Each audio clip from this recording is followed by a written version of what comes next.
हमने public document और private document, हमने लोक दस्तावेज और प्राइवेट दस्तावेज के ऊपर एक डिस्टिंक्शन लिखा था, एक अंतर लिखा था. So today we are going to start that's what is certified copy. Certified copy क्या होती है, हम उसके बारे में बात करेंगे, और सर्टिफाइड कॉपी का क्या महत्व होता है, हम इसके बारे में बात करेंगे. प्रमाणित प्रति क्या होती है और प्रमाणित प्रति का क्या महत्व होता है, what is the certified copy, what do you mean by certified copy, हम इसके बारे में बात करेंगे. And what the actual meaning of certified copy, we will discuss around that thing, और हम आगे देखते हैं. प्लीज एक सवाल लिखिए, प्लीज एक क्वेश्चन लिखिए, what is certified copy. Please एक सवाल लिखिए, व्हाट इज सर्टिफाइड कॉपी. सवाल लिखिए, व्हाट इज सर्टिफाइड कॉपी. प्रमाणित प्रति से क्या तात्पर्य है, प्रमाणित प्रति से क्या तात्पर्य है, प्रमाणित प्रति से क्या तात्पर्य है. ठीक है, तो इसमें सेक्शन 75 की हमें बात करनी है, और सेक्शन 75 को हमें थोड़ा डिस्कस करना है. थोड़ा सा लिख लीजिए इसमें, फिर हम डिस्कस करते हैं इसके ऊपर. लिखना स्टार्ट कीजिए. wherever any document wherever any document which is with the public officer, wherever any document which is with the public officer, जहां कहीं भी जहां कहीं भी जहां कहीं भी कोई दस्तावेज जहां कहीं भी कोई दस्तावेज किसी लोक अधिकारी किसी लोक अधिकारी की अभिरक्षा में है, लोक अधिकारी की अभिरक्षा में है. wherever any document is with public officer, जहां कहीं भी कोई दस्तावेज किसी लोक अधिकारी की अभिरक्षा में है. And the person has right to inspect and the person has right to inspect and the person has right to inspect, और वहां उस व्यक्ति को निरीक्षण करने का अधिकार है, और वहां उस व्यक्ति को निरीक्षण करने का अधिकार है, और वहां उस व्यक्ति को निरीक्षण करने का अधिकार है, और वहां उस व्यक्ति को निरीक्षण करने का अधिकार है. then he after payment of legal fee, तो वह व्यक्ति विधिक फीस चुकाए जाने के पश्चात, then he after payment of legal fee can have one copy with certificate, विधिक फीस चुकाए जाने के पश्चात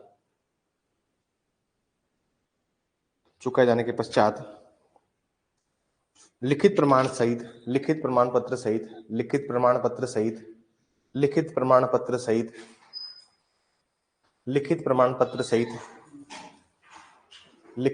पत्र सहित आगे जाइए. लिखित प्रमाण पत्र सहित एक प्रति प्राप्त करेगा, लिखित प्रमाण पत्र सहित एक प्रति प्राप्त करेगा. पैराग्राफ करके लिखिए. It is the true copy of the document. It is the true copy of the document. It is the true copy. It is the true copy of the document. यह प्रति उस दस्तावेज का शुद्ध भाग होगी. यह प्रति उस दस्तावेज का शुद्ध भाग होगी. पैराग्राफ से लिखिए. Such certificate shall bear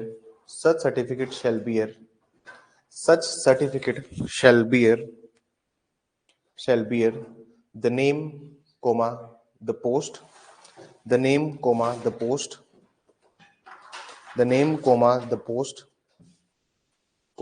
date, sign and seal. Sign and seal.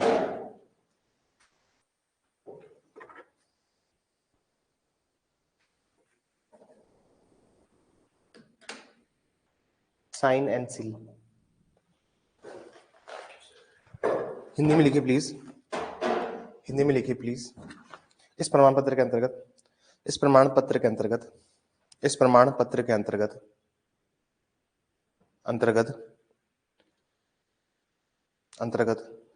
उस अधिकारी का नाम कोमा पद कोमा दिनांक हस्ताक्षर वह मुद्रा होगी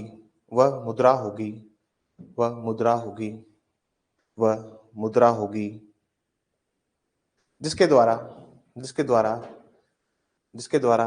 यह प्रमाणित प्रति जारी की गई है. and this is called certified copy, and this is called certified copy, and this is called certified copy. और इसे प्रमाणित प्रति कहा जाएगा, और इसे प्रमाणित प्रति कहा जाएगा, और इसे प्रमाणित प्रति कहा जाएगा। इसका एक्सप्लेनेशन लिखिए, आधा पेज छोड़ दीजिए, इसका एक्सप्लेनेशन लिखिए, स्पष्टीकरण लिखिए please.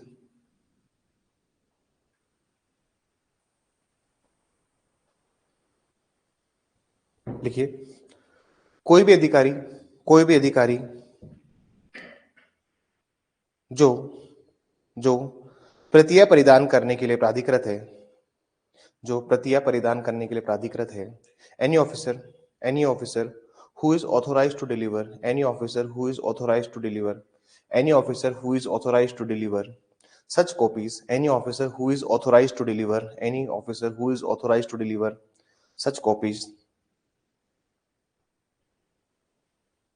shall be deemed to have custody, shall be deemed to have custody, shall be deemed to have custody करने के लिए प्राधिकृत है, उस व्यक्ति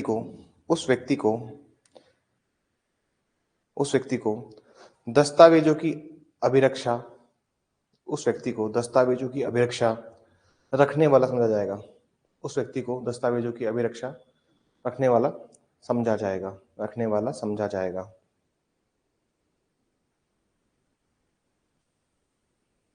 shall be deemed to have the custody of such documents within the meaning of this section, within the meaning of this section, within the meaning of this section, within the meaning of this section. अब now there is a section, इस section को usually in लोगों ने नाम दिया है 76, और हम 76 को करते हैं। क्या होता है 76? 76 इज ए डिक्लेरेटरी प्रोविजन। 76 क्या है सर? एक डिक्लेरेटरी प्रोविजन है। यहाँ पे एक शब्द यूज किया इन्होंने, मैं आपको एक सेक्शन दिखा देता हूँ।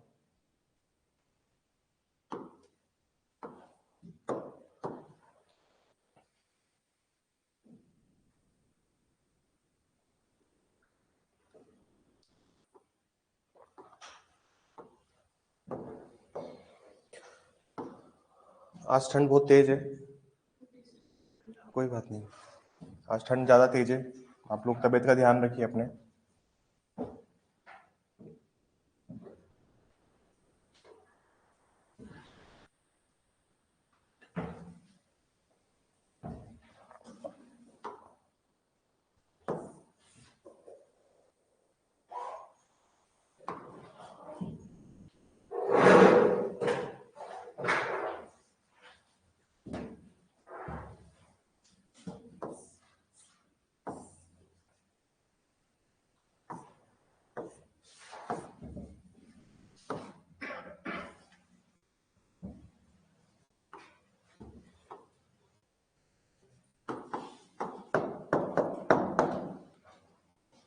It's a section 76.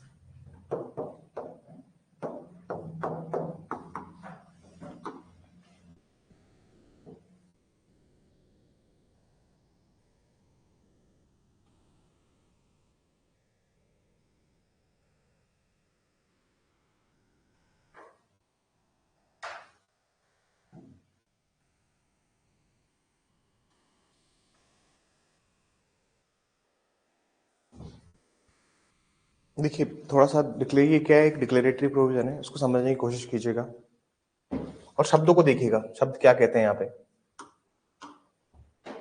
बेरेट के शब्द क्या कहते हैं, इसको एक बार समझिएगा।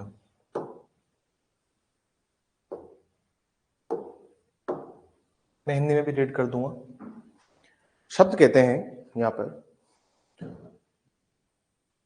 such certified copies may be produced in the proof of the contents of the public documents or parts of the public documents of which they purport to be copies। क्या कहते हैं sir?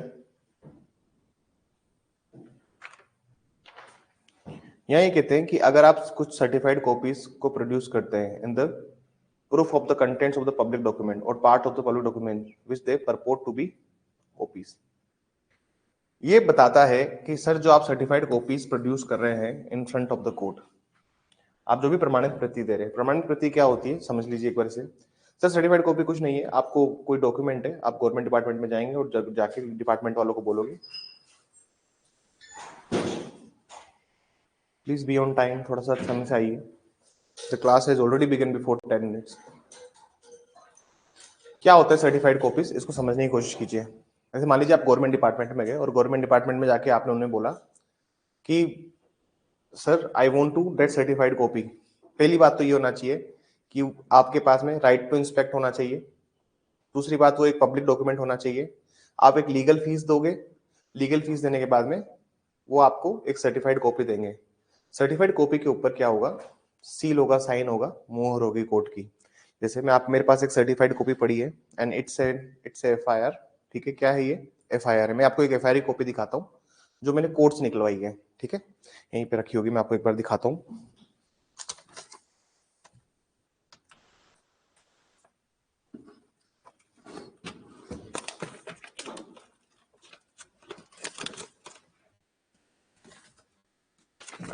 This is a certified copy, ये एक certified copy है। Court में क्या होता है, सर्टिफाइड कॉपी मिलती है आपको। जैसे ये एक एफआईआर की कॉपी है, ये एफआईआर की कॉपी, एफआईआर बेसिकली आप ऑनलाइन भी निकला सकते हो। उसका नंबर डालो, पुलिस स्टेशन का नाम डालो, you will have a online copy also, क्योंकि एक पब्लिक डॉक्यूमेंट है। लेकिन जो एफआईआर महिलाओं के खिलाफ, मतलब महिलाओं के अगेंस्ट कोई ऑफेंस हुआ है, वुमन के अगेंस्ट कोई ऑफेंस हुआ है, उसमें कोई एफआईआर है, तो वो एफआईआर आपको ऑनलाइन नहीं मिलेगी। वो एफआईआर आपको कोर्ट से निकलानी पड़ती है। और जब आप कोर्ट से उस एफआईआर को निकलाते हैं तो आपको मिलती है एक सर्टिफाइड कॉपी, एक लीगल फीस देने के बाद। 5 रुपए की फीस इसमें पे करी थी हमने, और ये एक सर्टिफाइड कॉपी है। आप सर्टिफाइड कॉपी में सब कुछ देख सकते हैं कि किस ऑफिसर ने इसको जारी किया है। ऑनलाइन वाले बच्चों को दिखाता हूँ, इसमें सील लगी हुई है, इसमें कोर्ट का पूरा लगा हुआ है, शुल्क कितने रुपए इसका शुल्क लगा है, प्रतिलिपि शुल्क के 6 रुपए लगे, 4 पन्ने हैं, इसकी डेट है। तो सर्टिफाइड कॉपी क्या होती है सर, आप लीगल फीस दो और एक आपको सर्टिफाइड कॉपी कोर्ट में अवेलेबल हो जाती है। अब जो सेक्शन 76 है वो क्या कहना चाहता है, देखिए हर पेज पे कोर्ट की सील होती है। This is the certified copy.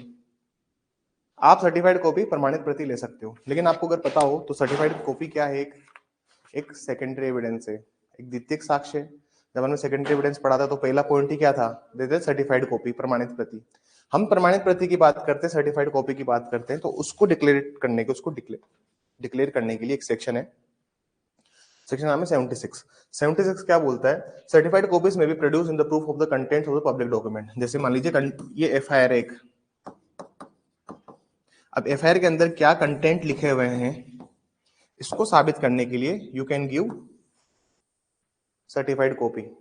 लेकिन यहाँ पे जो मैं शब्द प्रोड्यूस किया है इसको समझिए, मतलब कहने का मतलब ये है कि अगर आप चाहें तो कोर्ट में ओरिजिनल भी दे सकते हैं। इस में का क्या मतलब होगा, हिंदी में अगर हम पढ़ो तो ऐसे प्रमाण प्रतिक्रिया उन लोक दस्तावेजों की या उन लोक दस्तावेज के भागों की अंतर्वस्तु के सबूत में पेश की जा सकेंगी जिनकी वे प्रतियां होना तात्पर्य।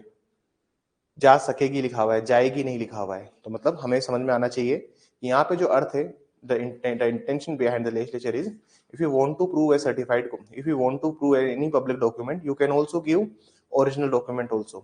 आप ओरिजिनल भी दे सकते हैं, लेकिन अगर आप एक सर्टिफाइड कॉपी देते हैं तो सर्टिफाइड कॉपी से भी आप उसको साबित कर सकते हैं। कहने का मतलब ये समझ में आया यहाँ पे क्या मतलब हुआ, तो मतलब कंटेंट्स ऑफ डॉक्यूमेंट, जैसे मान लीजिए मैंने आपको अभी दिखाया एक एफआईआर दिखाई, एफआईआर के जो कंटेंट्स ऑफ डॉक्यूमेंट है, तो we can prove the contents of document. FIR में क्या लिखा हुआ था उसको साबित हम कैसे कर सकते हैं, एक सर्टिफाइड कॉपी देके भी कर सकते हैं, एक प्रमाणित प्रति देके भी कर सकते हैं।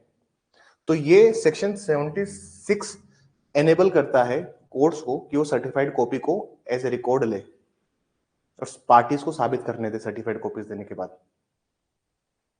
समझ नहीं, क्योंकि पूरे प्रोविजंस में आपको कहीं नहीं मिलेगा। जैसे 75 हमने अभी लिखा, 75 में मैंने आपको बताया कि सर्टिफाइड कॉपीज जो भी होती हैं, जैसे जितनी भी सर्टिफाइड कॉपीज हैं, 75 में हमने क्या पढ़ा कि सर्टिफाइड कॉपी मिलेगी कैसे, एक लीगल फीस दो, ये दो, उसके बाद आपको सर्टिफाइड कॉपी मिलेगी। लेकिन सर्टिफाइड कॉपी का एक्चुअल मीनिंग क्या होगा वो हमें यहाँ से पता लगता है कि what is basically mean of certified copies. समझ में आई बात। और the parts of the public documents which they purport to be copies. बात समझ में आई। तो ये कोर्ट को बोल रहा है कि अगर आप किसी भी प्रूफ को, किसी भी कंटेंट ऑफ प्रूफ को साबित करना चाहते हो तो आप उसको बाय द दैट वे भी आप उसको प्रूफ कर सकते हो। प्रूफ ऑफ डॉक्यूमेंट से प्रमाणित प्रतियों को पेश करने द्वारा दस्तावेजों का सबूत आप इसको कर सकते हो।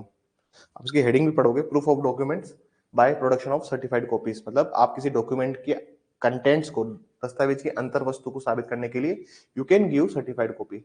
यहाँ पे मे का मतलब क्या है, यहाँ पे मे का मतलब ये होगा कि if the party want to give original copy they can produce the original also, मतलब वो चाहे तो मूल दस्तावेज भी पेश करे। ये थोड़ी ना रोक, मूल दस्तावेज पे रोक नहीं है, लेकिन अगर सर्टिफाइड कॉपी दे रहा है कोर्ट के अंदर, it mean that is also admissible in the court, वो भी न्यायालय ग्राह्य मानेगा उसको। ठीक है ना। मान लीजिए मैंने कोई सर्टिफाइड कॉपी ली है, ठीक है, जैसे मान लीजिए मैं कोर्ट के अलावा भी आपको एग्जांपल देता हूँ सर्टिफाइड कॉपी का। ठीक है, मान लीजिए रजिस्ट्री की बात थी।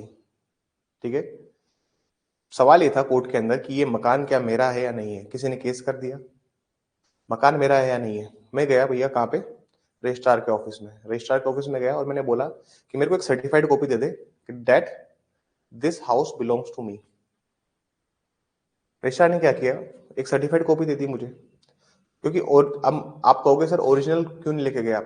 सर मान हो सकता है ना कि ओरिजिनल पे मैंने लोन ले रखा हो बैंक से, मॉर्गेज बाय टाइटल डीड हम पढ़ेंगे कि हक विलेख द्वारा विबंध, क्या पता मैंने मॉर्गेज लिया वो। देयर आर मल्टीपल ऑप्शंस कि मैंने, क्या पता मेरी कोर्ट में ऑलरेडी किसी और मैटर में मेरी टाइटल डीड कोर्ट में हो। क्या पता मैंने उस टाइटल डीड के ऊपर, उस रजिस्ट्री के ऊपर, उस पट्टे के ऊपर लोन ले रखा हो और एक केस हो गया। तो मैं चाहूं तो रजिस्ट्रार ऑफिस से जाके सर्टिफाइड कॉपी ले सकता हूँ, उसको प्रूव कर सकता हूँ। बात समझ में आ गई। अरे मेरे को बैंक थोड़ी देगा जब तक मैं लोन पे नहीं करूंगा। क्या लोन क्या बैंक मेरे को मेरा पट्टा दे देगा क्या वापस। तो जब वो तो जब्त रखेगा ना अपने पास। मैं ये उससे कहूँ कि मेरे को कोर्ट जाना है, कोर्ट जाके जमा कराना है, तो अगर मैं बैंक का लीगल एडवाइजर हूँ तो मैं उसको ये तो कहूंगा ना कि सर आप नगर पालिका जाके एक सर्टिफाइड कॉपी ले लो, अगर आपको इतनी आवश्यकता है तो। बैंक तो नहीं देगी। बात समझ में आई। What does the legal adviser do in the bank, ये काम करते हैं। बात समझ में आई। बोल दे के जाके एक सर्टिफाइड कॉपी ले लीजिए। बात समझ में आई। तो इसमें एक लाइन लिख लीजिए,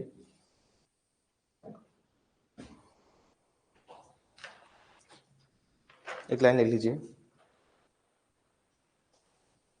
Section 76 is an enabling provision. Section 76 is an enabling provision.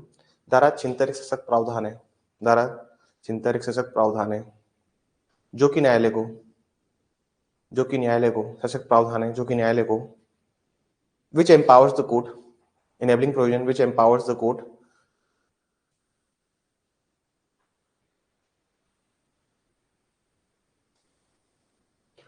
to make admissible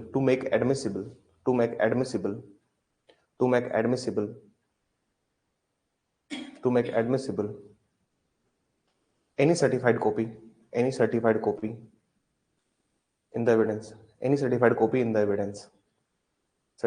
in the evidence, जो न्यायालय को किसी भी प्रमाणित प्रति को साक्ष्य के रूप में, किसी प्रमाणित प्रति को साक्ष्य के रूप में ग्राह्य बनाने के लिए सशक्त बनाता है, सशक्त बनाता है। ठीक है ना सर। और यहाँ पे मैं शब्द का मतलब क्या होगा वो भी आपको समझ में आ गया होगा। ठीक है ना, वो लिखवाने की जरूरत नहीं है। लिखिए 77,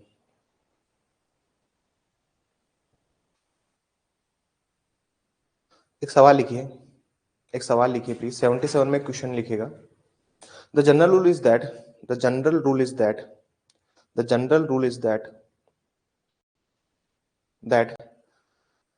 public document shall be proved bye certified copy. सामान्य नियम यह है कि लोक दस्तावेजों को प्रमाणित प्रति द्वारा साबित किया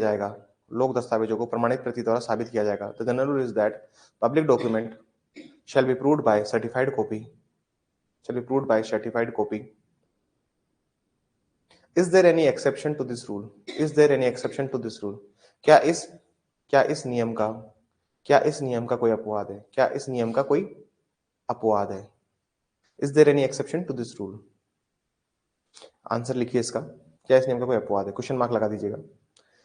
आंसर लिखिए इसका, yes the exceptions are given under, yes the exceptions are given under section 78 77, the exceptions are given under section 77। इसमें लिखिए हाँ इसके अपवाद, हाँ इसके अपवाद धारा 77 में प्रदान किए गए हैं। हाँ इसके अपवाद, हाँ कोमा इसके अपवाद धारा 77 में प्रदान किए गए हैं। Yes comma exceptions are given under section 77। ठीक है, मतलब कहने का मतलब ये है कि भैया अगर आपको कोई पब्लिक डॉक्यूमेंट प्रूव करना है तो हमेशा सर्टिफाइड कॉपी से ही प्रूव करना होगा। लेकिन आप बताइए मुझे कि हर जगह सर्टिफाइड कॉपी लगाओगे क्या?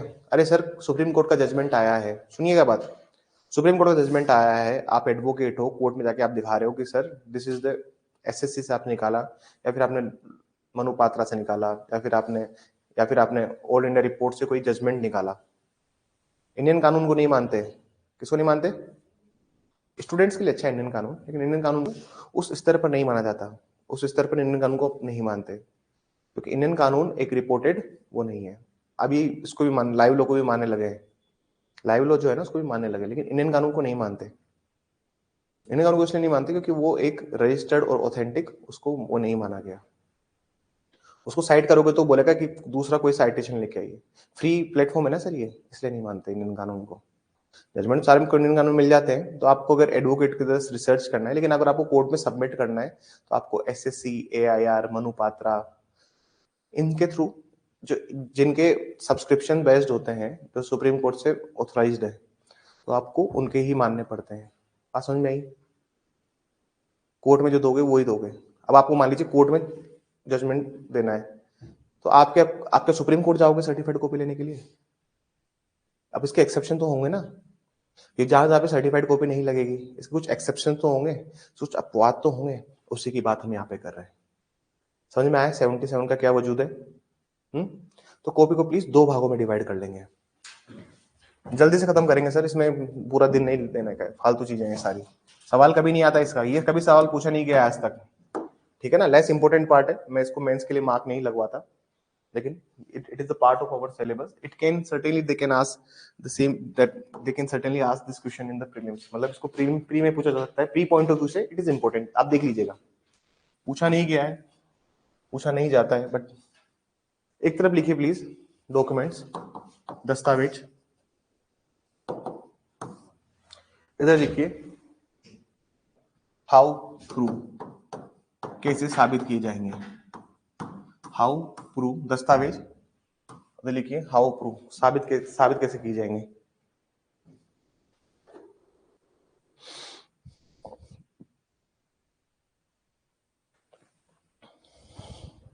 ठीक है, सो मैं इसको ABCD करके लिखा हूं, 1 2 3 4 5 में लिखा हूं। क्या क्या सवाल मैं आपको चॉइस देता हूं ना, ABCD करके लिखेंगे, ठीक है ना। लिखिए लिखिए एक्ट ऑर्डर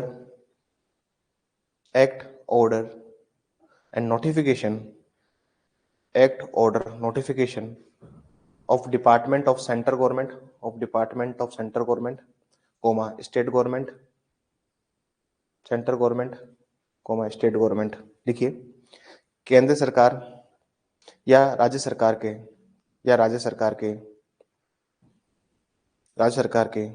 विभागों द्वारा जारी आदेश, केंद्र सरकार या राज्य सरकार के विभागों द्वारा जारी आदेश या अधिसूचना,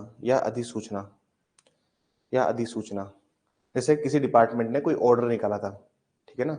अब ऑर्डर में क्या निकाला था? ऑर्डर में उन्होंने एक चीज निकाली थी कि सर हम इन लोगों को रिक्रूटमेंट देंगे, इन लोगों की नौकरी देंगे। मान लीजिए जेडीए का जो जयपुर डेवलपमेंट अथॉरिटी है, इसके जो सेक्रेटरी है वो आईएएस होते हैं, ठीक है। अब उस आईएएस ने एक पोस्ट निकाली कि हम इतने सफाई कर्मचारियों की भर्ती करेंगे, ठीक है, या हम इतने क्लरिकल पोस्ट पे रिक्रूटमेंट करेंगे। अब ये क्या है? एक अधिसूचना है। क्या है ये? नोटिफिकेशन है। नोटिफाई किया ना अपना भैया, अपनी वैकेंसी निकालता है, क्योंकि हाईकोर्ट के चीफ जस्टिस साहब निकालते क्या, रजिस्ट्रार रिक्रूटमेंट का साइन होते हैं ना, आप वैकेंसी देखोगे तब रिजल्ट पे भी उन्हीं के साइन होंगे, सब पे उन्हीं के साइन होते हैं।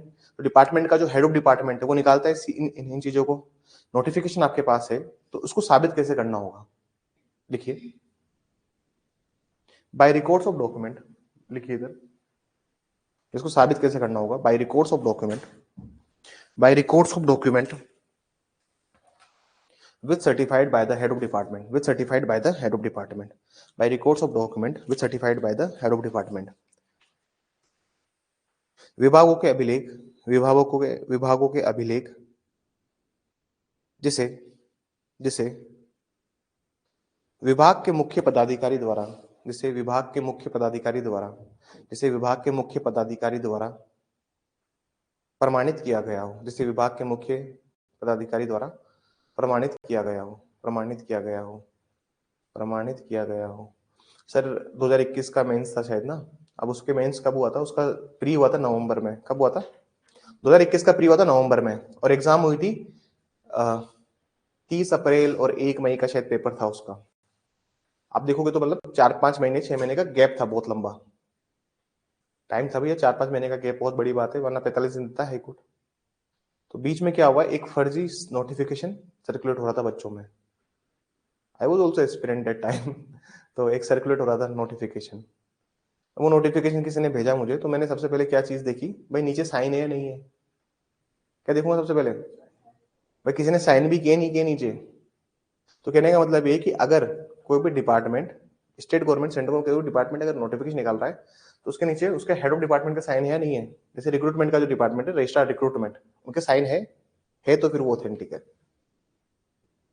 क्योंकि अगर उसने साइन भी कर दिए तो भैया पर्सोनेशन का केस बना देगा हाईकोर्ट, चीटिंग बाय पर्सोनेशन 416 419 आईपीसी का। तो कोई साइन नहीं करेगा, ऐसे ही फर्जी जारी कर देगा, लेकिन इस साइन करने की भूल नहीं करेगा। बात समझ में आई? तो उसके हेड ऑफ डिपार्टमेंट के साइन। सेकंड पॉइंट लिखिए, B, proceedings of legislature, proceedings of legislature, proceedings of legislature लिखिए। विधायिका की कार्रवाइयां, विधायिका की कार्रवाइयां। अब प्रोसीडिंग ऑफ लेजिस्लेचर में स्टेट भी आ गया और सेंटर पे आ गया, दोनों ही आगे, मैं इसको बार बार रिपीट नहीं करूंगा। तो इसको कैसे साबित करोगे आप? अगर उसको साबित करना है तो पॉइंट नंबर 1 लिखिए, पॉइंट नंबर 1 लिखिए, by general, by general, by general, जनरलों द्वारा, जर्नलों द्वारा। पॉइंट नंबर बी लिखिए, by enactments, by enactment. Point number B लिखिए, इनेक्टमेंट्स, बाय इनेक्टमेंट्स, बाय इनेक्टमेंट्स। अधिनियमों द्वारा, अधिनियमों द्वारा। पॉइंट नंबर 3 लिखिए, बाय एब्स्ट्रैक्ट्स, बाय एब्स्ट्रैक्ट्स। संक्षिप्तियों द्वारा, संक्षिप्तियों द्वारा, संक्षिप्तियों द्वारा। पॉइंट नंबर 4 लिखिए, पॉइंट नंबर 4 लिखिए, by printed copies, by printed copies. मुद्रित प्रतियों द्वारा, मुद्रित प्रतियों द्वारा, मुद्रित प्रतियों द्वारा। भाई पार्लियामेंट ने कोई भी चीज प्रोसीडिंग में पास करी है, ठीक है ना, बिल पारित किया है, तो इनेक्टमेंट आया ना सर, एक्ट बन गया वो तो। या फिर जनरल, जो पार्लियामेंट के जो जनरल्स है उसमें क्या लिखा हुआ है, या फिर आप जो एब्स्ट्रैक्ट देखोगे, संक्षिप्त क्या हुई है, जैसे पार्लियामेंट की कोई भी कार्रवाई है वो सब आपको मैंने दिखाया था कि एक लाइब्रेरी होती है पार्लियामेंट लाइब्रेरी, वहां पे जाके आप सारी डिबेट्स, किस दिन क्या डिबेट हुई है, हिंदी में, इंग्लिश में, सारी भाषाओं में आप उसको एक्सेस कर सकते हो। मैंने दिखाया था उस दिन पार्लियामेंट की क्या स्पीचेस हुई है, पार्लियामेंट में क्या डिबेट हुई है, मैंने उस दिन बात करी थी ना इसकी। मैंने आपको सब दिखाया कि पार्लियामेंट की आपको डिबेट्स चाहिए। भाई जब जम्मू कश्मीर रिकॉग्निशन एक्ट बन रहा था तो उस टाइम क्या क्या डिबेट हुई थी, तो हर एक बात अमित शाह ने क्या बोला है, जान दे देंगे जान, तो बोला था ना वो स्टेटमेंट, तो वो भी आपको मिल जाएगा उस पे, कि एक एक शब्द वर्बिटम लिखा होता है पार्लियामेंट की डिबेट्स में, आप जाके पढ़ सकते हो कि कोई एक्ट अगर पास हो उस पर क्या क्या डिबेट हुई है, क्या क्या। क्योंकि देखिए बात भी होती है, जब कोई भी एक्ट पास होता है तो उसके लूप होल्स के बारे में बात होती है कि इस एक्ट में ये ठीक नहीं है, इस एक्ट में ये ठीक नहीं है, इसको बदला जाना चाहिए। पार्लियामेंट्री डिबेट होती है, उसके बाद फिर उसको पास किया जाता है। समझ में? पॉइंट नंबर सी लिखिए, पॉइंट नंबर सी लिखिए, any order, proclamation or regulation, any order, proclamation or regulation, any order, proclamation or regulation issued by president, president of India or governor, president of India or governor, president of India or governor, Bharat के राष्ट्रपति या राज्यपाल द्वारा, भारत के राष्ट्रपति या राज्यपाल द्वारा, राज्यपाल द्वारा निकाली गई उद्घोषणा, निकाली गई उद्घोषणा, आदेश, आदेश या विनियम या विनियम या विनियम या विनियम या विनियम। इसको कैसे साबित करना होगा सर? लिखिए इधर, इसमें लिखिए point number 1, by printed copies, by printed copies, by printed copies, अंतर्विष्ट प्रतियों द्वारा, अंतर्विष्ट प्रतियों द्वारा, अंतर्विष्ट प्रतियों द्वारा। Point number B, point number B, extracts in official gazette, extracts in official gazette, राजपत्र में उद्धरणों द्वारा, राजपत्र में उद्धरणों द्वारा, राजपत्र में उद्धरणों द्वारा, राजपत्र में उद्धरणों द्वारा। पॉइंट नंबर डी लिखिए प्लीज, डी पॉइंट लिखिए, any act of executive, any act of executive, any act of executive और लेजिस्लेचर, और लेजिस्लेचर, और लेजिस्लेचर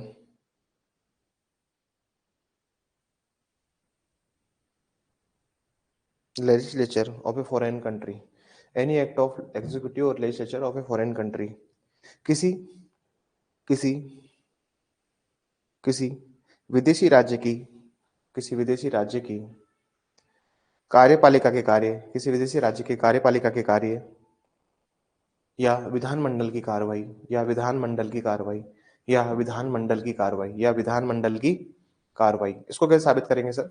लिखिए सामने।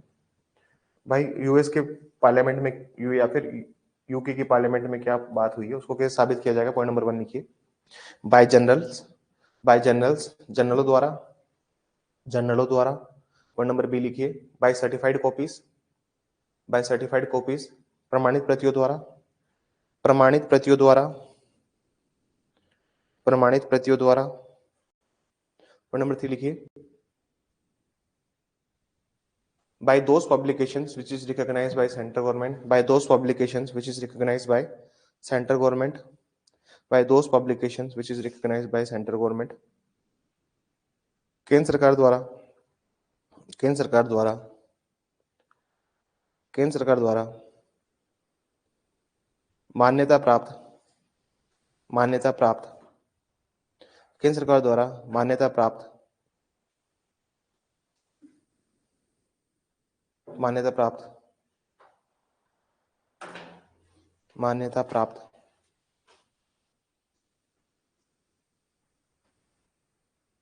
प्रकाशन से, प्रकाशन से, प्रकाशन से, by those publication which is recognised by the central government, मान्यता प्राप्त प्रकाशन से। पॉइंट नंबर 5 लिखिए प्लीज,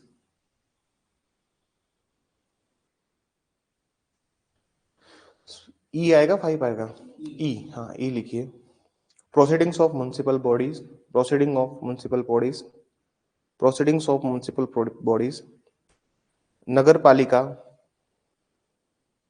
नगर पालिका की कार्रवाइयों को, नगर पालिका की कार्रवाइयों को, नगर पालिका की कार्रवाइयों को, नगर पालिका की कार्रवाइयों को, नगर पालिका की कार्रवाइयों को। पॉइंट नंबर ए लिखिए प्लीज, इसमें या 1 लिखिए। कैसे साबित करेंगे इसे? Certified copy from legal people, certified copy from legal people, certified copy from legal people, विधिक पालिक, विधिक पालक द्वारा, विधिक पालक द्वारा प्रमाणित प्रतियां, विधिक पालक द्वारा प्रमाणित प्रतियां, विधिक पालक द्वारा प्रमाणित प्रतियां, certified copy from legal people. Point number 2 लिखिए, book published by authority, book published by authority, book published by authority,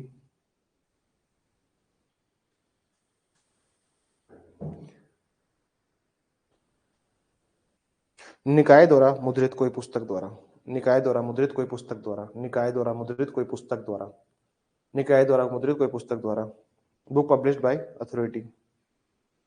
JDA की भी एक बुक है, जेडीए जो है ना, जयपुर डेवलपमेंट अथॉरिटी, इसने में एक बुक निकाल रखी, इसमें रूल्स है, सारे रूल्स एंड रेगुलेशंस की बुक है, उसके उसके रूल्स हैं कि ये नियम रहेंगे। जैसे जेडीए में जो काम करता है उसके ऊपर सर्विस रूल्स लगते हैं, तो इनकी भी एक रूल्स होती है। जैसे मान लीजिए कोई भी ऑर्डर निकाला है कि जेडीए में कितने कितना होना चाहिए, कौन सा एरिया है जो हमने अब तक जेडीए से जो जिसका रेगुलेशन हो चुका है, उसकी पूरा एक बुक मैनुअल होता है। हर चीज जेडीए का खुद का मैनुअल है, उसका भी बुक है। जेडीए खुद का एक कंपोडियम है, उसकी भी बुक है। तो जो लोग जेडीए की वकालत करते हैं उनको पता है कि जेडीए के रूल्स है सर्टेन। बात समझ में आई? अगर आपको उनकी प्रोसीडिंग्स प्रूव करनी है तो आपको उनकी बुक होगी, उसको फॉलो करना पड़ेगा। या फिर वहां का कोई, जैसे जेडीए में लॉ ऑफिसर है, अपने एक स्टूडेंट है, वो जेडीए में लॉ ऑफिसर अभी लगे हैं। एक अपने लॉ ऑफिसर थे यहाँ से ऋषि, अभी उनका ट्रांसफर हो गया कलेक्ट्रेट में, जेएलओ बन गए। जयपुर कलेक्ट्रेट में जूनियर लीगल ऑफिसर लगे। जेडीए में more than 15-20 junior legal officer है, 15 से 20 लीगल ऑफिसर है। ग्रेटर जयपुर, क्योंकि 2 जेडी है ना यहाँ पे, जयपुर डेवलपमेंट हुई थी, 2 हैं, तो ग्रेटर नगर निगम, तो ऐसे करके 2 बनती है वहां पे। ठीक है ना, आगे चलिए। एफ लिखिए प्लीज, एफ।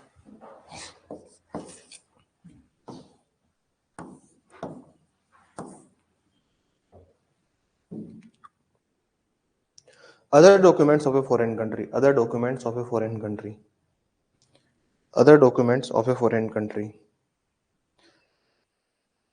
विदेशी राज्य के अन्य दस्तावेज, विदेशी राज्य के अन्य दस्तावेज, अन्य दस्तावेज। फालतू पॉइंट है सारे, विदेशी राज्य लिखिए इसमें। By producing original, by producing original, मूल दस्तावेज को प्रस्तुत करके, मूल दस्तावेज को प्रस्तुत करके। Point number 2, certified copy of legal keeper, certified copy of legal keeper, विधिक पालक द्वारा प्रमाणित प्रति, विधिक पालक द्वारा प्रमाणित प्रति, विधिक पालक द्वारा प्रमाणित प्रति।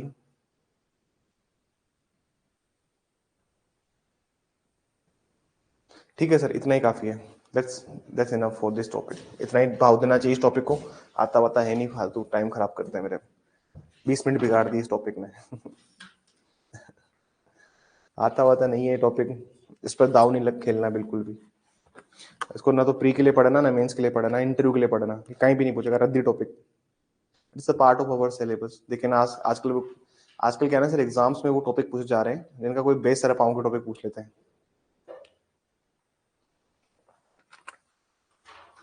इसीलिए पढ़ना पड़ता है, बाकी देयर इज नथिंग जिनके टॉपिक में पढ़ना पड़े।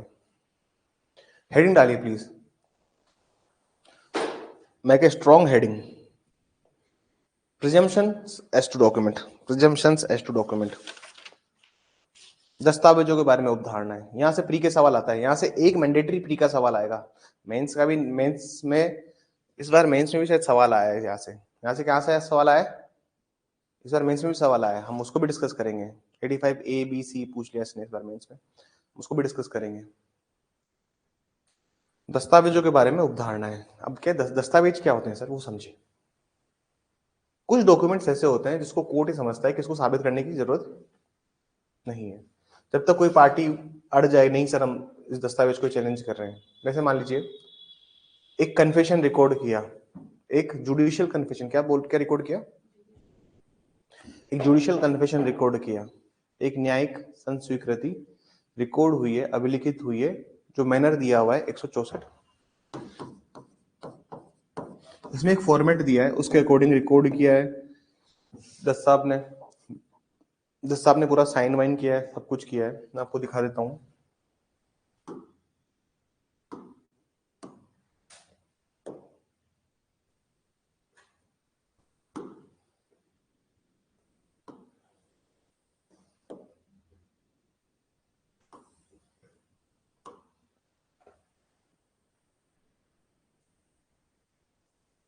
ये रहा ना, जिसको रिकॉर्ड करने के 164, तो ये पूरा इस फॉर्मेट में रिकॉर्ड किया है।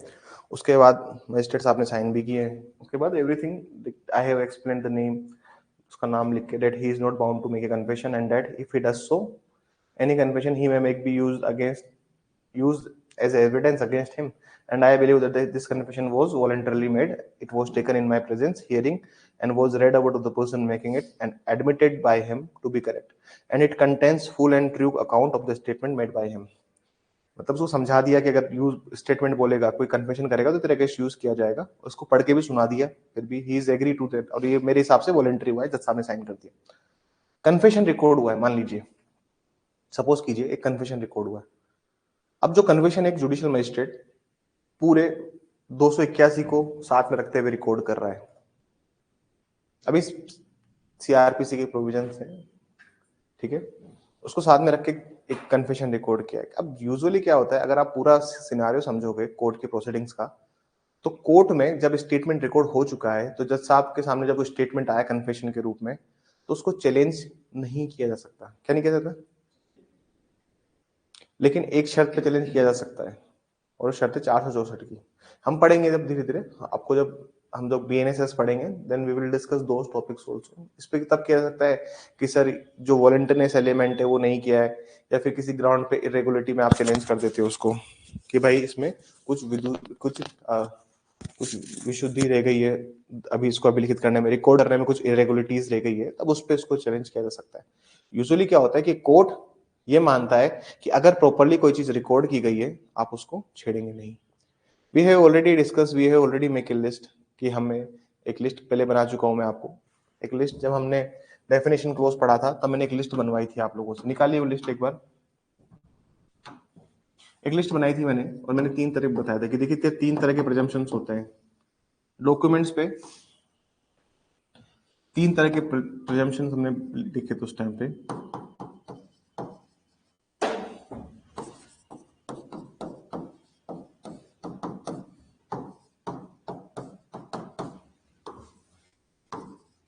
तीन तरह के क्या बताया था मैंने आपको? प्रिजम्पशंस बताए थे, उपधारणा बताई थी, याद है? और मैंने सारे सेक्शंस लिखवाए थे आपको। मैंने कहा था देखिए इसमें प्रिज्यूम्स के कौन कौन से सेक्शंस हैं, शेल के कौन कौन से हैं। डॉक्यूमेंट्स के ऊपर ये 2 ही प्रिजम्पशंस लगते हैं। डॉक्यूमेंट्स के ऊपर क्या लगते हैं सर? ये 2 ही प्रिजम्पशंस लगते हैं। टेक्निकली प्रिजम्पशंस जो होते हैं, उपधारणा होती है, वो 3 तरह की होती है। पुरानी क्लासेस देख लेना जिनको नहीं पता हो। मैं जब बात करता हूं तो मैंने वहां समझाया था कि प्रिजम्पशंस क्या होते हैं, कि कोर्ट मानता है कि हाँ ऐसा हुआ होगा। डॉक्यूमेंट्स के ऊपर सिर्फ 2 तरह के प्रिजम्पशंस लगते हैं, कंक्लूसिव प्रूफ नहीं लगता। कंक्लूसिव कहां लगता है सर? 35 में, और सिर्फ 2 ही सेक्शंस में अब कंक्लूसिव प्रूफ रह गया है, बाकी डॉक्यूमेंट्स के मामलों में ये नहीं लगते हैं। ये जो प्रिजम्पशंस एज टू डॉक्यूमेंट्स दिए हुए हैं, कहां से कहां तक है सर? 78 से लेकर, बताइए, 78 से लेकर कहां तक है सर? 93। 78 से लेकर कहां तक है सर? डॉक्यूमेंट्स के ऊपर जो प्रिजम्पशंस लग रहे हैं ये 78 टू 93, हम इसको डिस्कस करेंगे। यहाँ से प्री का सवाल मैंडेटरीली आता है, आएगा ही आएगा इस टॉपिक से सवाल उठ के, ठीक है? इस बार मेंस में भी सवाल पूछा है इस टॉपिक से, हम उसको भी डिस्कस करेंगे। 2024 के आरजीएस मेंस में क्या सवाल पूछा है हम उसको भी डिस्कस करेंगे। आजकल मेंस से भी इस टॉपिक से सवाल उठने लगे हैं, समझ में आई बात? चलिए, तो 78 टू 93 की हम बात करेंगे, मे प्रेज्यूम और शेल प्रेज्यूम की हम बात करेंगे, हम इसको समझने की कोशिश करते हैं कि व्हाट डज इट मीन, ठीक है?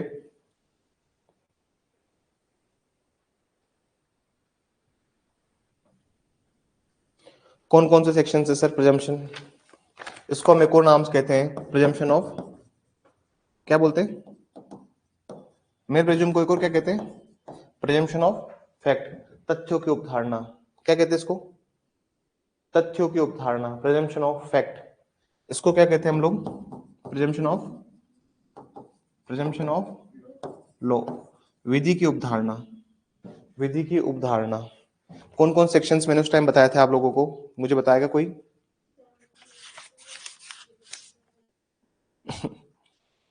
ठीक है, मैं लिखवा देता हूं आपको सारे सेक्शंस, कौन कौन सेक्शंस हुआ करते थे उस टाइम पे।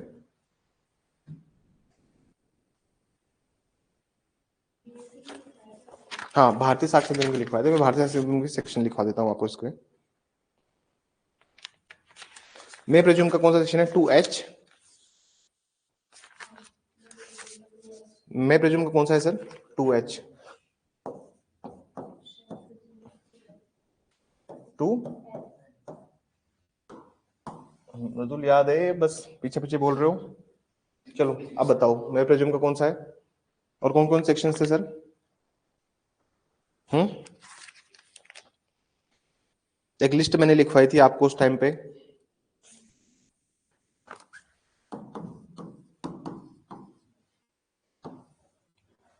एटी एट, 88, 89,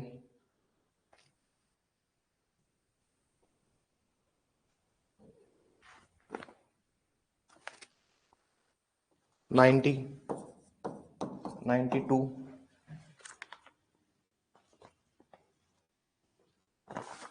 117,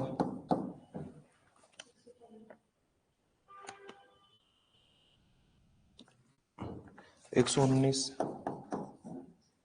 ये सब किसके थे? मे प्रेज्यूम के सेक्शंस हैं। और शेल प्रेज्यूम के कौन कौन से थे सर? सेक्शन 2L, इसके बाद में 78 से 87, उसके बाद में 91, 93 was there? No, 93 was not there. 93 था क्या?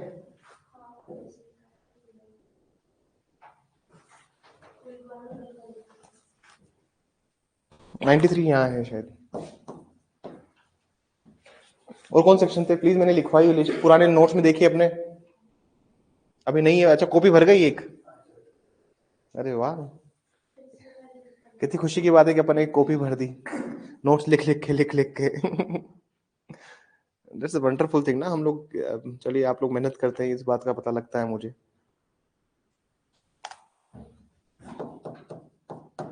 115, 118, ये लिस्ट हमेशा याद रखना। यहां से सीधा सवाल पूछ लेता है प्री में। सवाल कैसे आएगा कि किसमें मे प्रेज्यूम्शन, किसमें शेल प्रेज्यूम है, किस सेक्शन में मे प्रेज्यूम है, किस सेक्शन में शेल प्रेज्यूम है। ठीक है, इतने ही सेक्शंस थे। ठीक है, और कंक्लूसिव ग्रुप के कौन से थे? 35 और 116, वो लिख दिए।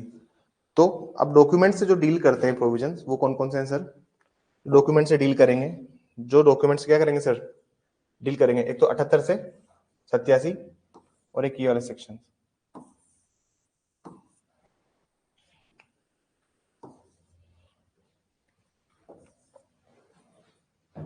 ये सेक्शन डॉक्यूमेंट से डील करेंगे।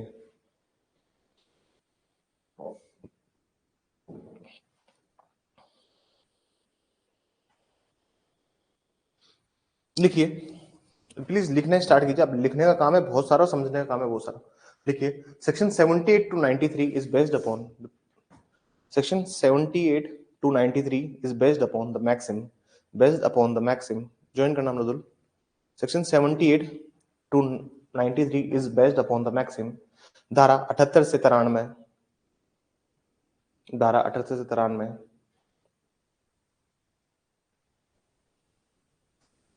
लैटिन भाषा की उस मैक्सिम पर आधारित है कि उस मैक्सिम पर आधारित है कि उस मैक्सिम पर आधारित है कि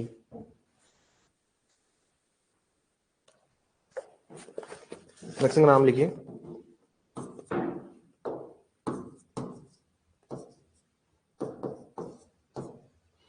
ओमिनो।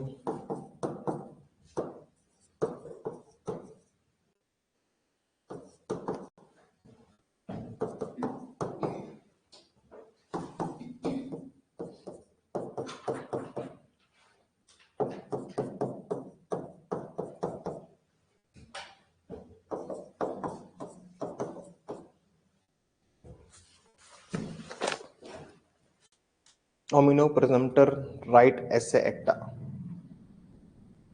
इसका मतलब लिखिए,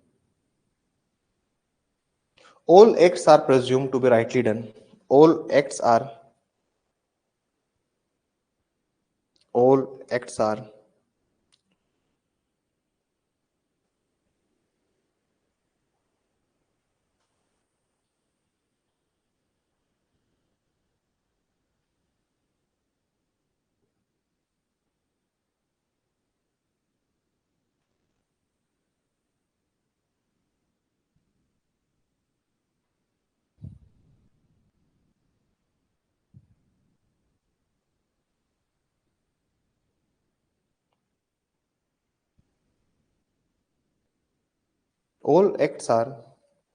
presumed to be rightly done, all acts are presumed to be rightly done। ये माना जाता है कि सभी चीजें सही ढंग से सही ढंग से और गंभीरता से की गई है। सही चीजें सही ढंग से और गंभीरता से की गई है। All acts are presumed to be rightly done, मतलब आपने ऑलमोस्ट सही काम किया। जैसे जज साहब ने अगर कन्फेशन रिकॉर्ड किया है तो वो भी उन्होंने सही किया है। अब हम एक लिस्ट पढ़ेंगे और उसमें देखेंगे क्या होता है।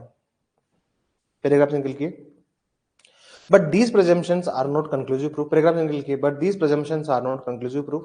परंतु ये समस्त उपधारणाएं, परंतु ये समस्त उपधारणाएं, परंतु ये समस्त उपधारणाएं निश्चायक सबूत नहीं है। But these presumptions are not conclusive proof, परंतु ये समस्त उपधारणाएं निश्चायक सबूत नहीं है। These are only prima facie presumptions. These are only prima facie presumption. These are only prima facie presumption. देखिए सर, डॉक्यूमेंट में अब 35 भी डॉक्यूमेंट की बात नहीं करता, ना 116 डॉक्यूमेंट की बात करता है। देखिए सर, मैं आपको जो चीज दिखाना चाहता हूं, देखिए अगर आप डॉक्यूमेंट के रिगार्डिंग देख रहे हो कि क्या क्या डॉक्यूमेंट में तो डॉक्यूमेंट में सिर्फ कंक्लूसिव प्रूफ दो सेक्शंस हैं, 35 और 116, दोनों डॉक्यूमेंट से संबंधित नहीं है। तो लिखिए इसमें, बट दीज ओनली, क्या लिखा हुआ है, क्या पूरा लाइन बोलिए। But these presumptions are not conclusive proof. These are only prima facie documents. These are only prima facie presumptions. These are only prima facie presumptions. अरे मन से कुछ भी मत लिखो, मन खराब है क्योंकि आप लोगों का। लिखिए, परंतु ये समस्त उपधारणाएं, परंतु ये समस्त उपधारणाएं, परंतु ये समस्त उपधारणाएं केवल केवल न्यायालय के समक्ष, केवल न्यायालय के समक्ष, परंतु समस्त उपधारणाएं न्यायालय के समक्ष केवल प्रथम दृष्टया उपधारणा के रूप में जानी जाती है। प्रथम दृष्टया उपधारणा के रूप में जानी जाती है। प्रथम दृष्टया उपधारणा के रूप में जानी जाती है।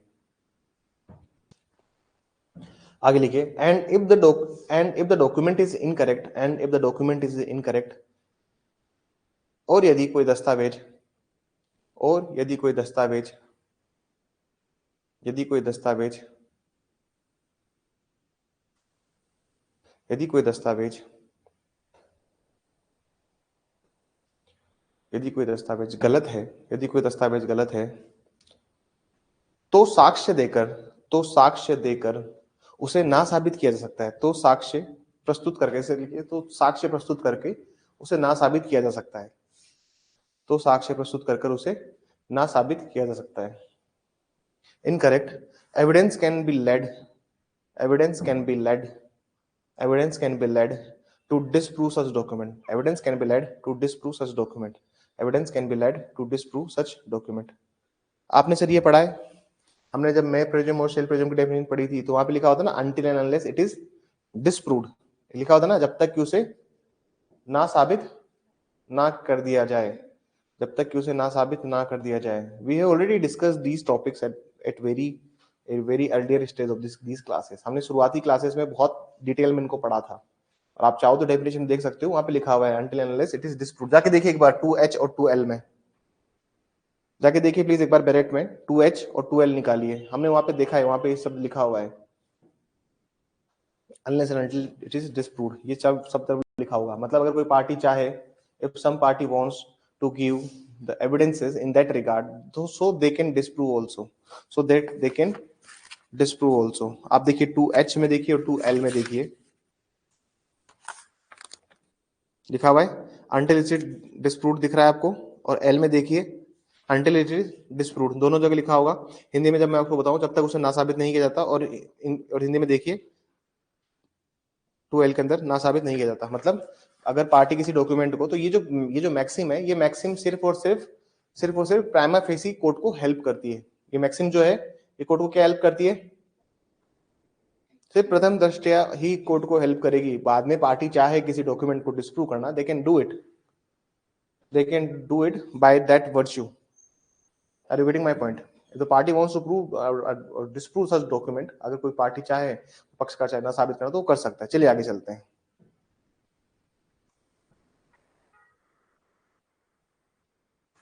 लिखिए, section 78 to 87, section 78 to 87, section 78 to 87 section 78 to 87 and 91 are compulsory.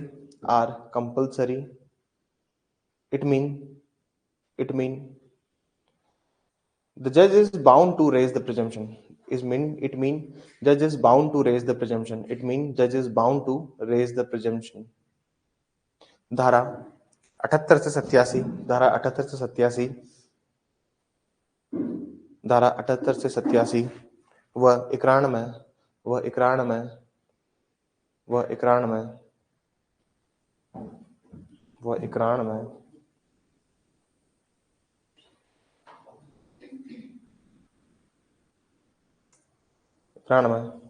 एक अनिवार्य उपधारणा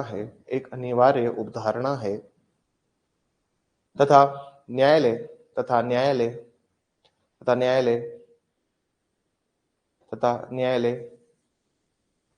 इस उपधारणा को लेने के लिए आबद्ध होंगे। पैराग्राफ में लिखिए, However, the presumption under section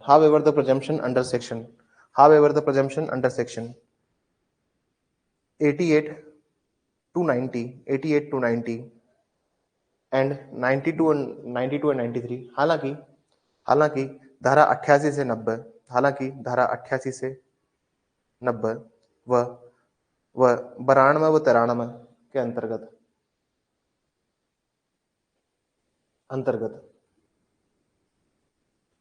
It is the discretion of court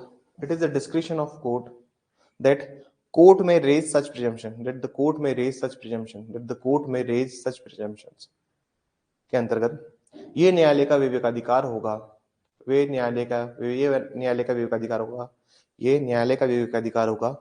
कि वह ऐसी उपधारणा के लिए ऐसी उपधारणा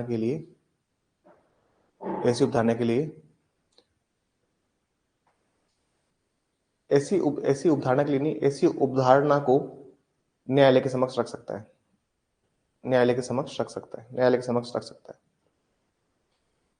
ठीक है। सेक्शन हमने मैं प्रेज्यूम, शेल प्रेज्यूम, कंक्लूसिव प्रूफ के ऊपर थ्योरी भी लिख ली है। हमने इस टॉपिक को ऑलरेडी वहां समझ लिया है।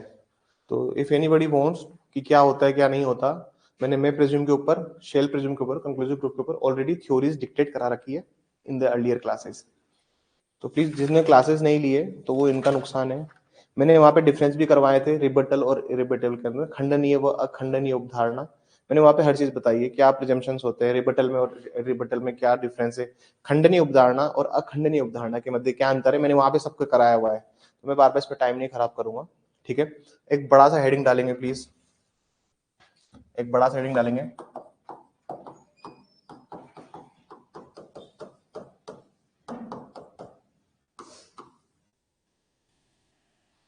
शेल प्रेज्यूम।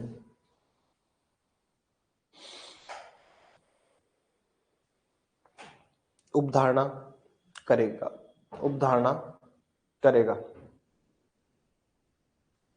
ठीक है।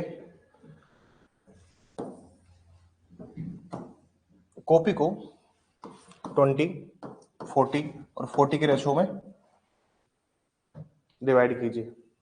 कॉपी को 20, 40 और 40 के रेशो में डिवाइड कीजिए। इधर लिखिए सेक्शन नंबर, इधर लिखिए सेक्शन, इधर लिखिए डॉक्यूमेंट, दस्तावेज, इधर लिखिए प्रिजम्पशन, उपधारणा।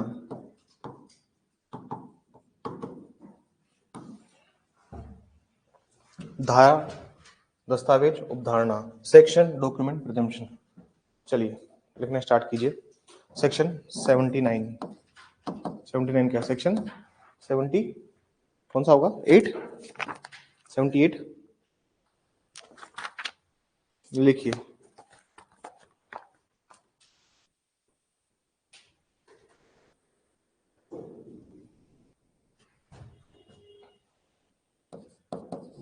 जी 78 जो सेक्शन है, धारा 78 है, ये डील करेगा किससे? सर्टिफाइड कॉपी से। अगर मान लीजिए किस आपने सर्टिफाइड कॉपी दी है, अभी दिखाया था आपको सर्टिफाइड कॉपी, जैसे ये सर्टिफाइड कॉपी है कोर्ट की, ठीक है ना, and this is a certified copy, तो कोर्ट क्या मानेगा इसके ऊपर? तुम कॉमन सेंस सोचोगे तो क्या मानेगा? कोर्ट सबसे पहले समझेगा ना कि सर ये जेन्यून है, करेक्ट है, ऑफिशियल कैपेसिटी में दी होगी उसने, सही है, अपने अपने जो उसके पास अपना जो प्राधिकृत पद है उसके उसके अनुरूप ही उसने दी है। ये सिंपल सी कॉमन सेंस है ना, कोर्ट भी यही समझेगा। तो डॉक्यूमेंट क्या है और कोर्ट क्या मानेगा हम इधर लिखेंगे, ठीक है ना। सेक्शन 78 पॉइंट नंबर ए लिखिए प्लीज।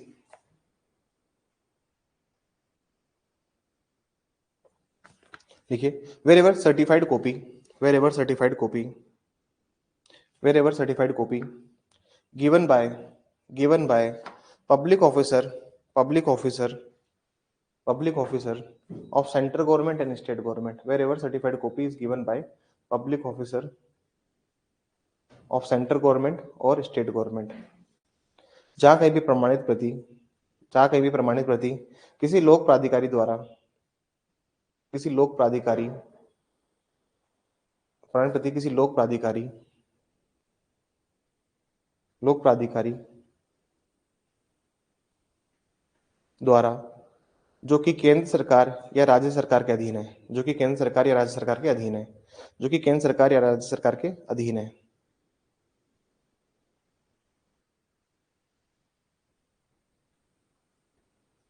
ठीक है। अब किस पे क्या प्रिजम्पशन है उसको हम इधर लिखते हैं। पॉइंट नंबर ए लिखिए प्लीज, पॉइंट नंबर ए लिखिएगा इसमें। The court shell presume that, न्यायालय उपधारणा करेगा कि, न्यायालय उपधारणा करेगा कि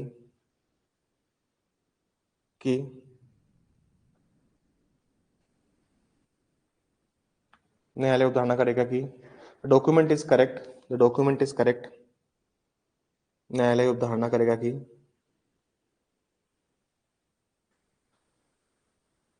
द डॉक्यूमेंट इज करेक्ट, ये दस्तावेज सही है, दस्तावेज सही है, and given in official capacity, and given in official capacity, and given in official capacity, और वह उसने पदीय हैसियत में, और वह उसने पदीय हैसियत में, पदीय हैसियत में, and given in official capacity, और उसने वह पदीय हैसियत में दिया है, और वह उसने पदीय हैसियत में दिया है, प्रस्तुत किया है, प्रस्तुत किया है। सेक्शन 80 में आइए प्लीज।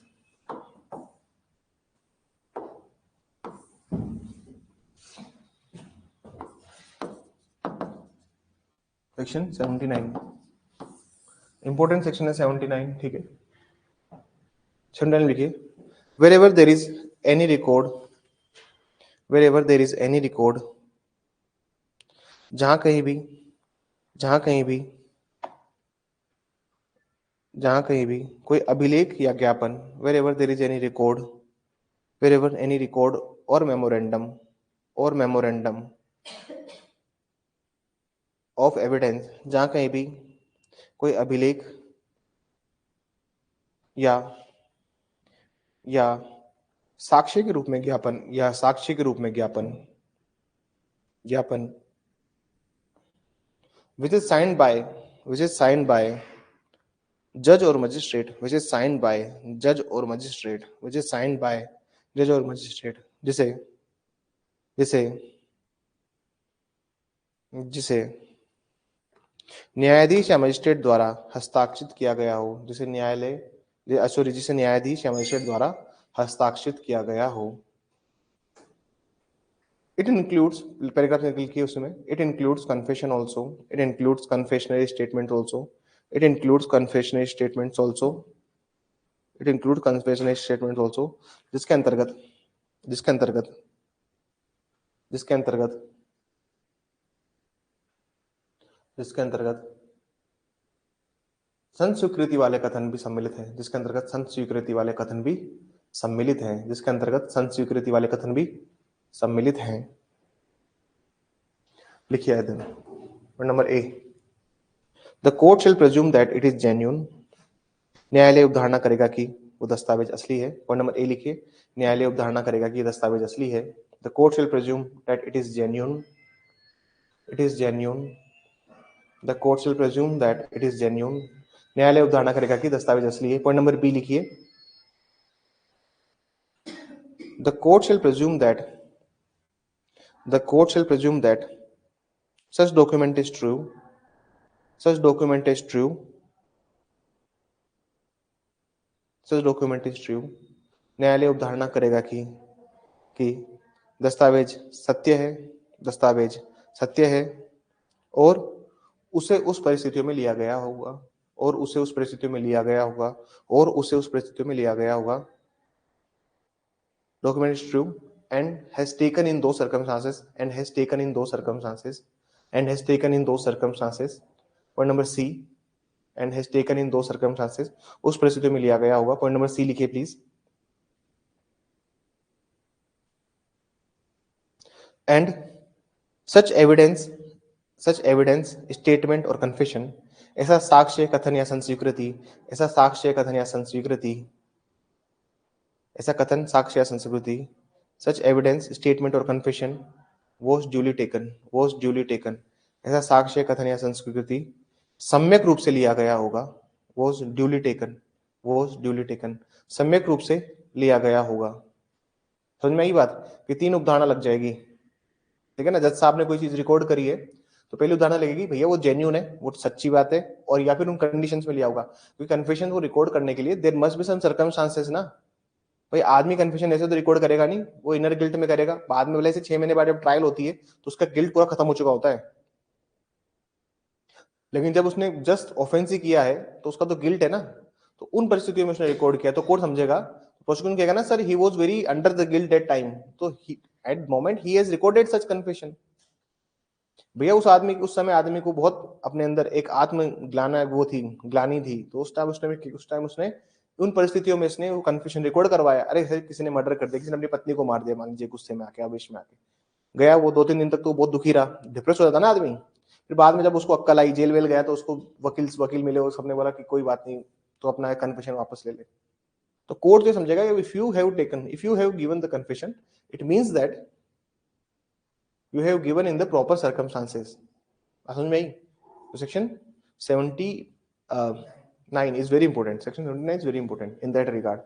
Section 79 एक important section है. Section 80 समझ में आया कि क्या सवाल आते हैं यहाँ से? जाके सवाल देखना है इनके, ठीक है ना. आप कोई सी भी बुक में देख सकते हैं, परीक्षा मंत्र में देखिए, किसी में भी देखिए आपका सिलेक्शन होना चाहिए. सिंपल सी बात है. मुझे फर्क नहीं पड़ता कौन सी बुक से पढ़ते हो, क्या पढ़ते हो. बहुत से बच्चे कहते हैं मेरे को इंटरव्यू के टाइम पे कि सर हम और जगह पे इंटरव्यू देना चाहते हैं. इसका मतलब ये होता है कि अपना कोचिंग का बच्चा अगर कहीं इंटरव्यू देने जाएगा तो सिलेक्शन का नाम वो भी छापेंगे. जैसे एक बच्चे थे अपने पास में, तो सर मैं और जगह पे इंटरव्यू देना चाहती हूँ ताकि मेरा कॉन्फिडेंस और बूस्ट हो. तो मैं तो समझता हूँ कि जाइए, आज उसी का फोटो 4 इंस्टीट्यूट छाप रहे हैं.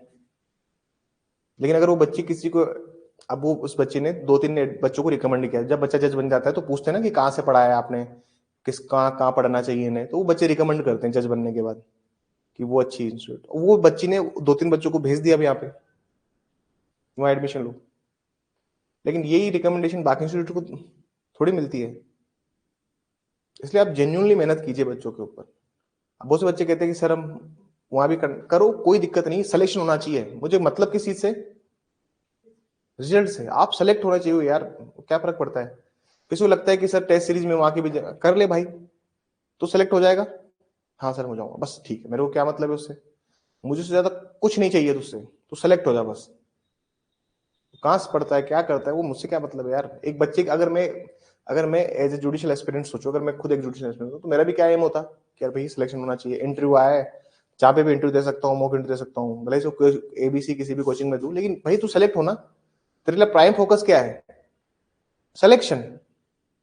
वो बुरा मानेगा, ये बुरा, अरे कोई किसी का बुरा नहीं मानता यार, मैं खुद किसी का बुरा नहीं मानता. मैं खुद किसी का. तुम लोग सेलेक्ट होके मिलने आओ, और जब बच्चा सेलेक्ट होके चरण स्पर्श करता है, दैट्स अ वंडरफुल फीलिंग. आप पागल हूं मैं उस फीलिंग के लिए. तुम बच्चे हुए तो वो आते, जब मिलने आते हैं, जब वो मिलते हैं, बहुत मतलब इतने खुश होते हैं. उनकी खुशी में मेरा जॉय डबल हो जाता है. ये जो पढ़ाने का पूरा एक्साइटमेंट है ना, जो मुझे पुश करता है, ये वो एक 2 सेकंड का जो मोमेंट होता है वो होता है। बच्चा गले मिलता है, जब बच्चा, मैं तो कराता नहीं चरण स्पर्श बच्चों से, लेकिन वो बच्चे करते दिल से, तब लगता है कि वाह, ये मकसद था जिसके लिए आपने इतनी नौकरियां छोड़ी, और ये मकसद था जिसके लिए आपने स्टार्ट किया था। दैट्स द ओनली रीजन कि why you have started.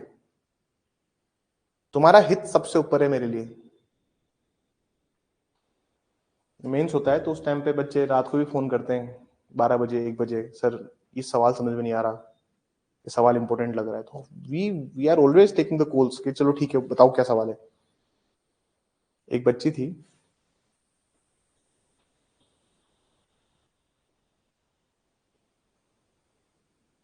Ojaswini नाम था उनका शायद। अब वो स्टूडेंट बहुत अच्छे हैं, मतलब ना वो अपने कॉलेज के फाइनल सेमेस्टर में ही थे, और उन्होंने जस्ट मेंस के पहले अपना वो भी लिखा, उन्होंने एग्जाम भी लिखा फाइनल सेमेस्टर का, और she is a very good girl. Mains के लिए आए थे मेरे पास, बहुत अच्छे आंसर्स लिखती थी वो लड़की, थोड़ी सी राइटिंग में कमी थी, प्रेजेंटेशन में कमी थी। अब जब हमारे पास 30-35 दिन होते हैं हार्डली, क्योंकि बच्चा जब रिमेंस का रिजल्ट आया उसके 5-10 दिन बाद तो उसको आने में लग जाता है समय, 30-35 दिन का समय है, मैं उसके आंसर राइटिंग में कितनी इंप्रूवमेंट करा सकता हूँ। और फिर भी मैंने उसको बहुत सारे आंसर राइटिंग में इंप्रूव करवाया। मैंने उसको फोन पे लेके आंसर, कुछ आंसर डिक्टेट भी कराए कि मैंने कहा इसमें ऐसे नहीं, इसकी आंसर की शुरुआत ऐसे करो। और स्कोर उनका ठीक रहा, उनका स्कोर ठीक रहा, डिसेंट स्कोर था उनका, ऑल्दो उनका फाइनल कट ऑफ में नहीं आया, but she is very decent score. तो बच्चों के साथ में एक एक्स्ट्रा हार्डवर्क पुश कराता है हमें और मेहनत करने के लिए। कोई भी इंडिविजुअल बच्चा हो, देखिए मेरा हमेशा ये रहता है कि जैसे धीरे धीरे भीड़ भी बढ़ रही है क्लास में और बाकी लोगों से भी अब हो रहा है, लेकिन मैं फिर भी टाइम देता हूँ सबको, और मैं इनको भी डांटता हूँ ऑफिस वालों को, अगर टाइम पे रिप्लाई नहीं करते बच्चों को, तो तुम्हें नहीं आता मुझे बोलो। तो लेकिन कंटिन्यूस हार्डवर्क चाहिए होता है भाई, आपकी साइड से भी और मेरी साइड से भी। ये कंटिन्यूस हार्डवर्क नहीं होता तो फिर कॉपी थोड़ी भर जाती, भर जाती क्या सर? 80 में लिखिए, wherever any document is in gadget, wherever any document is in gadget, wherever any document is in gadget, comma newspaper, and and gadget and newspaper, and has come from proper custody, and has come from proper custody, and has come from proper custody। जहां कहीं भी कोई दस्तावेज, जहां कहीं भी कोई दस्तावेज जो कि जो कि राजपत्रित, जो कि राजपत्रित, जो कि राजपत्रित, कोमा समाचार पत्र, समाचार पत्र, और और उचित अभिरक्षा से पेश किया गया हो, उचित अभिरक्षा में से पेश किया गया हो, उचित अभिरक्षा में से पेश किया गया हो, उचित अभिरक्षा में पेश किया गया हो। इधर लिखिए, the court shell presume, the court shell presume that it is genuine, the court shell presume that it is genuine. न्यायालय ये उपधारणा करेगा कि, न्यायालय ये उपधारणा करेगा कि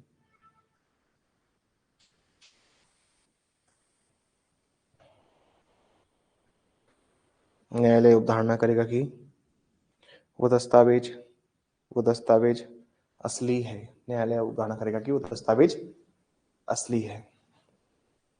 81,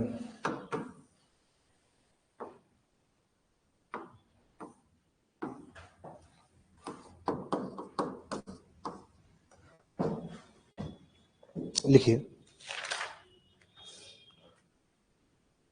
wherever any document in any electronic gadget, wherever any document in is in, wherever any document is in electronic gadget, जहां कहीं भी कोई दस्तावेज, जहां कहीं भी कोई दस्तावेज इलेक्ट्रॉनिक या इलेक्ट्रॉनिक या डिजिटल अभिलेख में है, wherever any document is in electronic और डिजिटल गैजेट, इलेक्ट्रॉनिक और डिजिटल गैजेट, इलेक्ट्रॉनिक और डिजिटल गैजेट,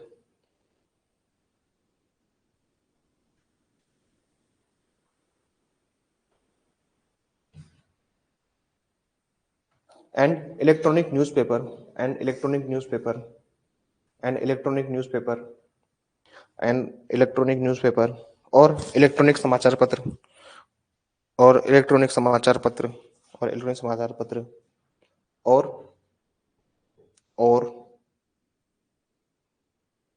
और comes from proper custody, और comes from proper custody, और उचित अभिरक्षा से पेश किया गया हो, उचित अभिरक्षा से पेश किया गया हो, उचित अभिरक्षा से पेश किया गया हो। लिखिए, the court shall presume that it is genuine, the court shall presume that it is genuine. न्यायालय उपधारणा करेगा कि वह असली है, न्यायालय उपधारणा करेगा कि वह असली है। कल पूरा सुनूंगा मैं, याद रखना, 78 से लेकर फिर सुनूंगा कि इलेक्ट्रॉनिक गैजेट कौन से सेक्शन में है, ये किसमें, वो किसमें, किसमें सुनूंगा मैं, मतलब सुनूंगा। कल क्या है, शनिवार ही ना, कल तो संडे थोड़ी ना है कल, ठीक है, कल सुनूंगा मैं। लिखिए, बहुत बोरिंग सा पार्ट है but we have to finish it. न्यायालय उपधारणा करेगा कि वो दस्तावेज असली है। The court will presume that the document is genuine. 82 लिखिए जल्दी से।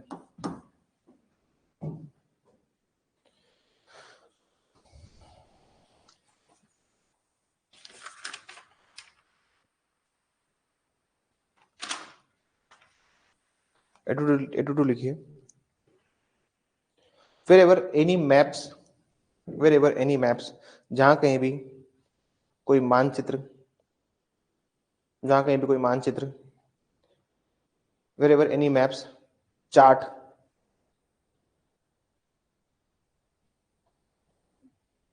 Chart, comma plane, comma plan, comma plan, जहां कहीं भी कोई मानचित्र या रेखांक, या रेखांक सरकार के प्राधिकार द्वारा बनाए गए हैं, सरकार के प्राधिकार द्वारा बनाए गए हैं। wherever any maps, chart, plan extra made by the government, made by the government, made by the government। लिखिए इधर, the court shall presume that it is correct and accurate, the court shall presume that it is correct and accurate। न्यायालय उपधारणा करेगा कि, न्यायालय उपधारणा करेगा कि, न्यायालय उपधारणा करेगा कि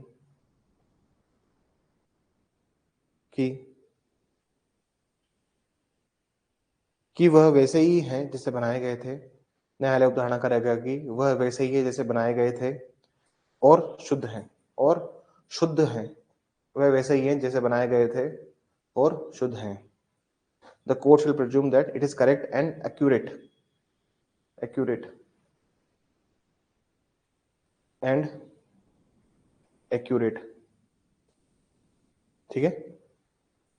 ऐसे मान लीजिए कोर्ट के अंदर चैलेंज किया किसी ने, कोर्ट के अंदर क्या चैलेंज किया किसी ने, सपोज कोर्ट में किसी ने ये बात चैलेंज करी है कि भैया ये जो खेत का नक्शा है ये ठीक नहीं है, पटवारी के रिकॉर्ड में ठीक नहीं आ रहा है, होता है ना, जो इसने हमारी जमीन पर कब्जा कर लिया, इतनी जमीन हमारी दबा ली इसने। तो जो गवर्नमेंट, भाई बनाया किसने, भाई अथॉरिटी, भाई गवर्नमेंट ने बनाया ना, वो मैप हो गया, चार्ट हो गया, प्लान हो गया, वो किसने बनाया है, सरकार के अधिकारी है। पटवारी कौन है, सरकार का ऑफिसर है ना, गवर्नमेंट ऑफिसर है, उसने जो बनाया है वो क्या, कोर्ट क्या मानता है, वो सही है। आप उसको डिस्प्रूव भी करते हो ना यार, ये सर पहले नहीं था, गांव के 4 बुजुर्ग लोग आ गए 80 से 90 साल के, बोला कि ये जमीन जो थी ऐसे थी। मेरे खुद के गांव की बात बताता हूँ मैं, हमारा जो खेत है ना वो ऐसे है, ठीक है ना, तो एक क्या सड़क ऐसे ऐसे ऐसे जा रही थी। अब किसी का यहाँ पे खेत होगा, आज के बहुत सालों पहले, 30-35 साल पहले किसी का खेत होगा यहाँ पे, तो उस आदमी ने क्या किया, पंचायत में बात करके इस सड़क को ऐसे करके ऐसे मोड़ दिया, ताकि उससे इसका खेत बच जाए और हमारी जमीन चली जाए। अब हमारे 35-40 साल पहले यार सब पंडित लोग, ब्राह्मण लोग, हाँ, बहुत संपन्न नहीं था परिवार, काफी गरीब फैमिली थी मेरी पूर्वजों की। अब उस टाइम पे जो हुआ वो हुआ, बात समझना बात। उस टाइम किसी ने क्या विरोध किया होगा, उस टाइम पे बहुत ही, मतलब बहुत ऐसी फैमिली नहीं थी कि इसका बहुत पैसा हो, बहुत ही एक आप समझ लीजिए बहुत साधारण परिवार से मैं अभी भी बिलोंग करता हूँ। तो उस टाइम पे किसी ने कुछ किया नहीं, ठीक है। लेकिन आप अगर चार्ट, मैप और प्लान देखो, अब 80 साल के, 90 साल के किसी पुराने बुजुर्ग बुला के लाऊंगा तो बताएगा ना वो कि रोड ऐसे था, कि ऐसे ऐसे क्यों टर्न हो गया। कोई ना कोई तो होशियार होता ही ना गाँव में, नहीं होता। अब हो गया जो हो गया, लेकिन जिस हमारी जमीन जो दबी इधर, अब जो जमीन इसने अपनी बचाई, आज बताता हूँ मैं तुमको कुदरत का नियम, जो जमीन इसने बचाई, आज के परिवार में एक भी कोई नहीं है, मतलब मेल कोई भी रही है, इसके परिवार में कोई जमीन संभालने वाला भी नहीं है। और जो जमीन इधर आई ली थी ना सर, ये जमीन अब क्या है, नाला बना दिया इसको गवर्नमेंट ने। क्या बना दिया इसको? नाला। सड़क के किनारे होता है ना नाला, वो बना दिया इसको। अब आप सोच लीजिए कि भैया भगवान की लाठी जो होती है ना, वो होता है। देखो आप जितनी डेढ़ होशियारी रहोगे दुनिया में, सर इस जीवन का एक फंडा हमेशा याद रखिएगा, आप अगर बहुत होशियारी लगाते हो, कुछ नहीं मिलने वाला जीवन में। मेरे पास बहुत सारे बच्चे आते हैं, मेरे को मल्टीपल बच्चों से डीलिंग होती है मेरी। बच्चा बहुत होशियारी ज्यादा लगाता है ना, बहुत ज्यादा एक्सट्रीम होशियारी, कि नहीं मेरे को, जैसे अब मेरे पास कोई बच्चा आता है तो उसका उसका काम है वो तो प्रीवियस रिजल्ट पूछना, ये होशियारी नहीं है उसकी। होशियारी कहाँ लगाता है? सर 2 सब्जेक्ट आपसे पढ़ने और फिर 2 सब्जेक्ट उधर पढ़ने। मैंने कहा ऐसे में नहीं पढ़ाता। फिर कहता है सर हिंदी इंग्लिश के लिए कौन मास्टर है? मैंने कहा एक मैम है वो पढ़ाती है। अच्छा तो सर उनका रिजल्ट क्या है, उन्होंने क्या किया हुआ है? मैंने बोला उन्होंने 5 आरजेस के इंटरव्यू दिए हुए हैं, 3 गुजरात के, 2 सीबीआई के और 2 एनआईए के भी इंटरव्यू दिए हुए हैं, और अभी वो जॉब करते हैं। उनकी रिकॉर्डेड लेक्चर्स भी हैं और उनकी लाइव क्लासेस भी करवाता हूं मैं जब एग्जाम होती है। अगर फिर भी बच्चे को नहीं समझ में आ रहा, तो फिर वो उसकी सरदर्दी भाई, वो अपना इतने इतने एडवांस बच्चे मुझे नहीं चाहिए।